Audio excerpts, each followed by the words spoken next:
আমি আমি আমি আমি মুর্শিদাবাদে অনির্বাণ আমার সঙ্গে রয়েছেন, অনির্বাণ চৌধুরী আমার সঙ্গে রয়েছেন। আমি অনির্বাণের কাছে যাই। অনির্বাণ, আমার একটু জানতে ইচ্ছা করছে, কারণ আপনাদের তো অনেক রকম থিওরি থাকে। একটা হচ্ছে আপনাদের খুব প্রসিদ্ধ থিওরি আপনাদের কমিউনিস্টদের, কি জাতির আত্মনিয়ন্ত্রণের অধিকার, যে থিওরির বসে আপনারা বলেছিলেন 46-এ মুসলমানদের জন্য আলাদা পাকিস্তান দিতেই হবে, তবে দেশ স্বাধীন হবে। এবার কি করবেন? মুর্শিদাবাদে তো ইতিমধ্যে মুসলমানরা মেজরিটি হয়ে গিয়েছেন, মোটামুটি তাদের মায়াদয়ের উপরই হিন্দুদের বেঁচে থাকা। এখন আপনার বেঁচে থাকা কিনা আমি জানি না, কারণ আপনি নিজেকে হিন্দু বলে পরিচয় দেন কিনা। কমিউনিস্টরা তো নাস্তিক হয়, নাস্তিকরা আমার বিচারে হিন্দু হয়, কিন্তু আপনারা নিজেদের হিন্দু মনে করেন কিনা আমি জানি না। আমার প্রশ্ন আপনার কাছে, এবার কি হবে? মুর্শিদাবাদে জাতির আত্মনিয়ন্ত্রণের অধিকার প্রযুক্ত হবে? মানে মুসলিমরা ঠিক করবেন, মেজরিটি মুসলিমরা তারা ভারতে থাকবেন না বাংলাদেশে, মেজরিটি বাংলাদেশের সঙ্গে চলে যাবেন, যেটা অধীর চৌধুরী বলছেন, এবার দাবি করবে। দেখুন, আপনি প্রথমে যেটা বললেন খুব কায়দা করে আপনি একটা জাগলারি করলেন, সেটা হচ্ছে লাহোর প্রস্তাবের মধ্যে জাতির আত্মনিয়ন্ত্রণের অধিকার আছে এইটা ভেবে একসময় সেটা অবিভক্ত কমিউনিস্ট পার্টি সমর্থন করেছিল, এটা ঠিকই। কিন্তু পরবর্তীকালে এর মধ্যে যখন একটা বিভেদকামিতা আছে এইটা রজনীকান্ত দত্ত ধরিয়ে দিয়েছিলেন, তখন পিসি যোশী এবং ভবানী সেন যৌথ বিবৃতি দিয়েছিলেন এবং সেটা দেশভাগের বিরুদ্ধে দিয়েছিলেন এবং সেটা সেই সময় স্বাধীনতা পত্রিকায় প্রকাশিত হয়েছিল। ততক্ষণে দেশভাগ চূড়ান্ত হয়ে গেছে। আপনি বলুন না, কিন্তু শুনুন, কিন্তু আমাদের নৈতিক যে ভিত্তি, সে ভিত্তিটা দেশভাগের বিপক্ষেই ছিল। এইবার আপনি যেটা প্রথমে বললেন সুতরাং সেটা একটা জাগলারি করলেন, এটা প্রথম কথা। দ্বিতীয় কথা হচ্ছে মমতা বন্দ্যোপাধ্যায়ের যে নিম্ন স্তরের তোষণের রাজনীতি, এটার উপর ভিত্তি করে উনি যে সমস্ত কথাগুলো বলছেন এটা তো নতুন নয়। উনি এর আগে দুধেল গায়ে বলেছেন, রেড রোডে হিজাব পরে ভেক ধরেছেন। এগুলো আসলে খুব ঠান্ডা মাথার কূটকৌশল। এগুলোর মাধ্যমে তিনি খুব সস্তায় একটা ভোটের ডিভিডেন্ড, যাতে মুসলিম কমিউনিটির ভোট পাওয়া যায়। অনির্বাণ, আমি একটু থামাচ্ছি, আপনাকেই বলতে দেবো। আমি এখানে একটু আপনার সঙ্গে ডিফার করছি। যদি এটা সজলবাবুও বলেন আমি ডিফার করবো, আজকে করতে বাধ্য হব। এটাকে আমি আর তোষণের রাজনীতি ভাবতে রাজি নই। সুরাবর্দীকে আপনি কি বলবেন? তোষণের রাজনীতি করতেন না। সুরাবর্দী খুব ভালো করে জেনে গিয়েছিলেন হিন্দু ভোট নয়, মুসলিম ভোট, মুসলিম ভোটই ঠিক করবে সব কিছু, ফলে তোষণের কোনো জায়গা নেই।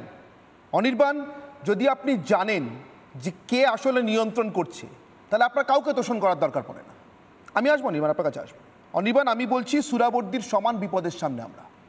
আমি মমতা বন্দ্যোপাধ্যায়কে সুরাবর্দী বলছি না, আমি বলছি সুরাবর্দীর সময়ের যে বিপদ ছিল ঠিক সেই বিপদের সামনে আমরা। যখন সুরাবর্দীরা ক্ষমতায় থাকলে তোষণ নয়, আপনাকে আর মানে যিনি মাইনরিটি তাকে আর মানুষ বলেই মনে করবেন না। মানুষ বলে মনে করলে তার নিরাপত্তার জানমালের দায়িত্ব মমতা ট্যাক্স দেওয়া, ট্যাক্সের টাকায় মাইনে হওয়া পুলিশের উপর রাখতেন। কিন্তু মমতা মুর্শিদাবাদের হিন্দুদের জানমালের দায়িত্বটা মুসলিমদের উপর দিয়ে দিয়েছে, তাদের দয়ার উপর দিয়ে দিয়েছিলেন, ঠিক যেভাবে সুরাবর্দী 16ই আগস্ট ছেড়ে দিয়েছিলেন 46 সালে। আপনি তফাৎটা বুঝতে পারছেন না, পারছেন না বা চাইছেন না, কোনটা? তো এখনো তোষণ বলবেন না? দেখুন, আমি আপনার যে সুর, সেই সুরে কিন্তু আমার কথা যাবে না। এবার তারপরেও যদি আপনি আমাকে অ্যালাউ করেন তাহলে আমি কথা বলতে পারি। না, আপনি বলুন। সেটা হচ্ছে লোকে আরেকবার শুনুক যে আপনারা আরেকটা দেশভাগের সামনে দাঁড় করিয়ে রাখছেন আমাদেরকে। বলুন। আমি সুরাবর্দী আর মমতা বন্দ্যোপাধ্যায়কে এক করতে রাজি নই।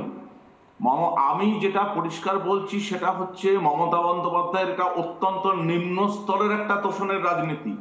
এর পিছনে একটা কারণ আছে, সেটা এর সঙ্গে অবশ্য মুসলিম সমাজের উন্নয়নের কোনো সম্পর্ক নেই। এর পিছনের যে কারণ, সে কারণটা হচ্ছে, আপনি আমাকে একটু যদি সময় দেন, সেটা হচ্ছে যে বামফ্রন্ট সরকার যখন চলে গেল, তার চলে যাওয়ার একটা অন্যতম কারণ ছিল সাচার কমিটির রিপোর্ট। আমরা কোনো কিছু লুকোইনি, আমরা যেটা পারিনি সেটা পরিষ্কার বলেছিলাম। সাচার কমিটির রিপোর্টে সেটা প্রতিফলিত হয়েছিল। ওগুলো অন্য প্রশ্ন অনির্বাণ, ওগুলো অন্য প্রশ্ন অনির্বাণ। আমি সাচার কমিটির রিপোর্টে আজকে যাব না, অন্য নয়, অন্য প্রশ্ন।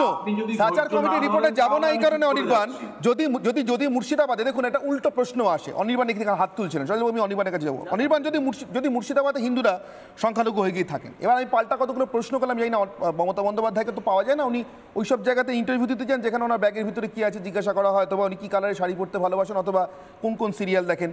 আমাদের সামনে এলে প্রশ্ন করা, না আমাদের সামনে এলে প্রশ্ন করার সুযোগ পেতাম। শুনুন না, প্রেস কনফারেন্সটা করেন না শুনুন না, সে প্রেস কনফারেন্সে দেদার হুমকিও দেন। আচ্ছা শুনুন না, অন্তত করেন। আচ্ছা শুনুন না অনির্বাণ বলছি, যদি মুর্শিদাবাদে হিন্দুরা সংখ্যালঘু হয়ে গিয়ে থাকেন, আমার প্রশ্ন, হিন্দুরা কি তাহলে আলাদা সংখ্যালঘু শিক্ষা প্রতিষ্ঠান খোলবার সুযোগ পাবেন? খারিজি মাদ্রাসার মতো, যেখানে কেউ ইন্সপেকশন করবে না, এক এক করে যেখানে কেউ ইন্সপেকশন করবে না। হিন্দুরা কি সরকারি চাকরিতে সংরক্ষণ পাবেন সংখ্যালঘুদের মতো? মানে মমতা যেন ওবিসি কোটার মধ্যে ঢুকিয়ে দিয়েছিলেন। জেলাভিত্তিক সংখ্যালঘু যদি টার্মিনোলজি সরকারি স্বীকৃতি পেত তাহলে হয়তো পেয়েছে। তো মমতা বন্দ্যোপাধ্যায় স্বীকৃতি দিলেন তো, জেলাভিত্তিক সংখ্যালঘু হিন্দুরা। সরকারি স্বীকৃতি মুখ্যমন্ত্রী সরকারি মঞ্চ থেকে বলছেন, আপনি ওকে সরকারি স্বীকৃতি বলবেন না? সম্মত স্বীকৃতি একটা আলাদা জিনিস, আপনিও জানেন অনির্বাণ। মানে এতটা বালখিল্য কথা বলে লাভ নেই। তাহলে সরকারি মঞ্চ থেকে মুখ্যমন্ত্রী হিসেবে উনি কি বললেন? আমি আসছি, তাহলে স্বীকৃতি দিচ্ছিলেন না, তাহলে ভয় দেখাচ্ছিলেন কি? মানে স্বীকৃতি দিলাম না সংখ্যালঘু বলে, তাহলে কি মনে করিয়ে দিলাম ভাই তুমি কিন্তু সংখ্যায় কম আছো, নাম্বারে কম আছো ভাই, এটা বললেন কি? আচ্ছা আমি বলছি, সেগুলো আসছি। আপনি মুসলিম ভোটের কথা একটু আগে বলছিলেন যে মুসলিম ভোট নিয়ন্ত্রণ করে, অতএব তোষণ নয় ডাইরেক্টলি ইত্যাদি।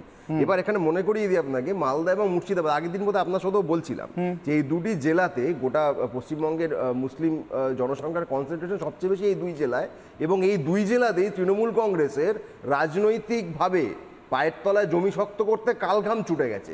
তারা এই বিগত লোকসভা নির্বাচনেও মালদায় একটা আসনও জিততে পারেনি, মুর্শিদাবাদে বহু বছর পর পেরেছে, এবং তার আগে নির্বাচনগুলো দেখলে যদি দেখেন, সেই জন্যই তো আমি তোষণ বলছি না। না অর্থাৎ এই জন্যই তোষণ বলছি না, অর্থাৎ মানে এটা কোনো ভোট আসে না, কিন্তু এটা কোনো অন্য কিছু হতে পারে। অর্থাৎ তৃণমূল কংগ্রেসের অ্যারাউন্ড 45% যে ভোট ব্যাংকটা রয়েছে বা ভোটের যে টোটাল ইয়েটা রয়েছে, তার মধ্যে 30%ই মুসলিম ভোট বলে যে প্রচারটা চলে, এটা সর্বৈব মিথ্যা। না আমি ভোটের কথা আসছি না অনির্বাণ, আমি আজকে একদম শুরু থেকে একবারের জন্য আলাদা করে মুসলিম ভোট হিন্দু ভোট এরকম অনির্বাণ, আপনি খেয়াল করছেন কিনা জানি না, আমি আজকে শুরু থেকে একবারের জন্য তোষণ শব্দটা ব্যবহার করিনি। আমার কাছে তোষণ মনে হচ্ছে অনির্বাণ সিপিআর অনির্বাণের কথার প্রেক্ষিতে বললেন, উনি বলছেন কিন্তু আমি একবারও তোষণ শব্দটা ব্যবহার করতে পারছি না।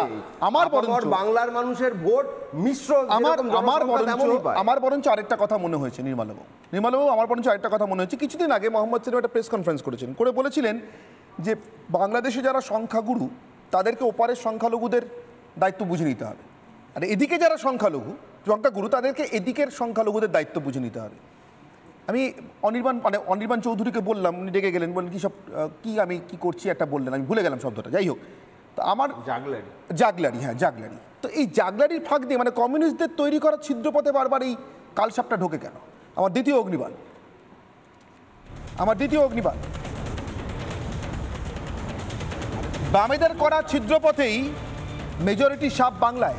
নানা ধরনের কন্টেন্ট দেখার জন্য লাইক করুন, শেয়ার করুন আমাদের ফেসবুক পেজ, সাবস্ক্রাইব করুন আমাদের ইউটিউব চ্যানেল, পাশাপাশি অন্যান্য ব্রেকিং নিউজের জন্য অবশ্যই চোখ রাখুন রিপাবলিক বাংলায়।